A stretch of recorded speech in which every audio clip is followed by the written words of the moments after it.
Welcome everyone.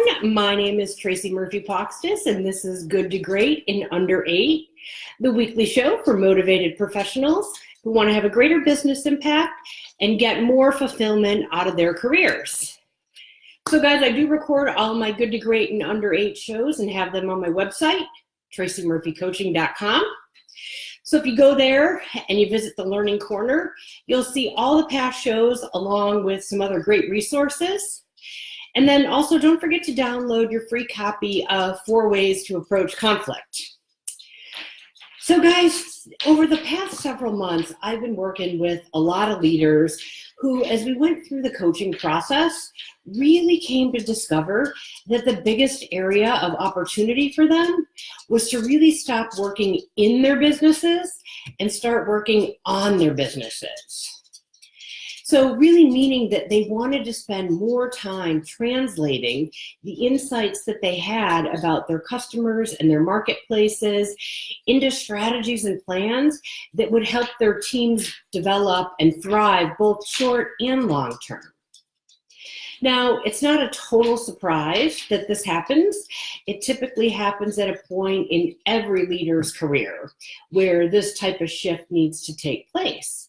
And as you can imagine, this type of shift really can be hard because it requires us to think and do things differently than we've done in the past.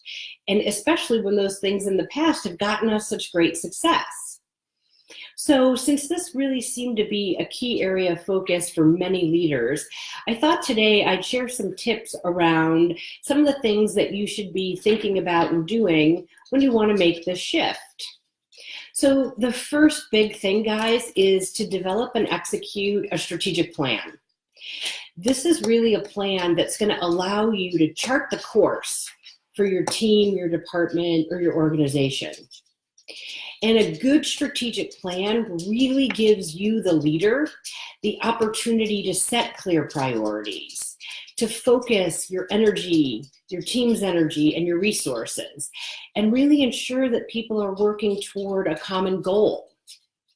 Additionally, a good strategic plan really helps you clearly define what success looks like, and then puts a process in place to help you track against it. Now, if you're in a large organization, this type of process might already exist. But if you're in a startup, a small or mid-sized company, this might be something that you need to develop on your own.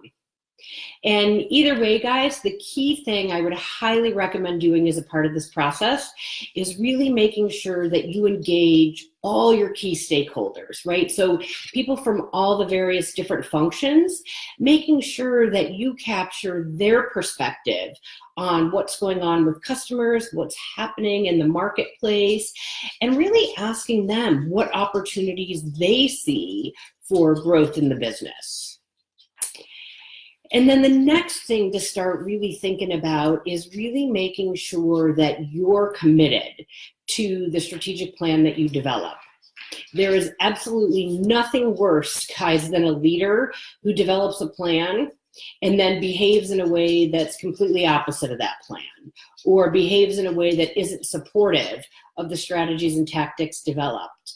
And I know it seems like common sense, but I can't tell you the number of times over the course of my career where I saw this happen, right? The leader was behaving in a way that was completely inconsistent with the overall strategic plan, and it's frustrating. So guys, when you do this, really make sure that you walk your talk and you're holding yourself accountable to it.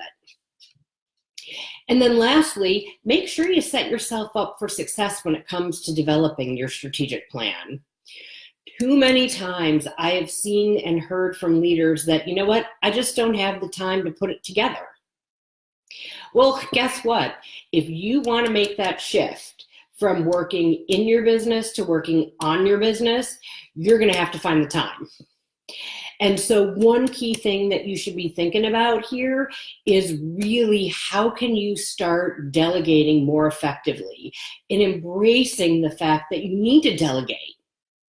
So I know the idea of delegation sounds pretty simple, but in order to do it, you're going to have to give up a little bit of control and trust other people to get things done. And then accept that when they do things, as long as they meet the end goal, they might be different than the way you would do it. And that's absolutely okay. And so guys, like I said, many of us come to the point in our career where we need to make this shift. And while making the shift can be tough, I promise you, if you take the time to develop and execute a strategic plan and really commit to it and walk your talk, you're going to be able to make this shift successfully. And of course, if you're interested in getting some help in being more strategic or delegating more effectively, please don't hesitate to reach out to me for some one-on-one coaching. You can do that by visiting tracymurphycoaching.com, going to the Work With Me page, filling out the form at the bottom, and we can get the ball rolling. All right, guys, have a great week, and I'll see you next time.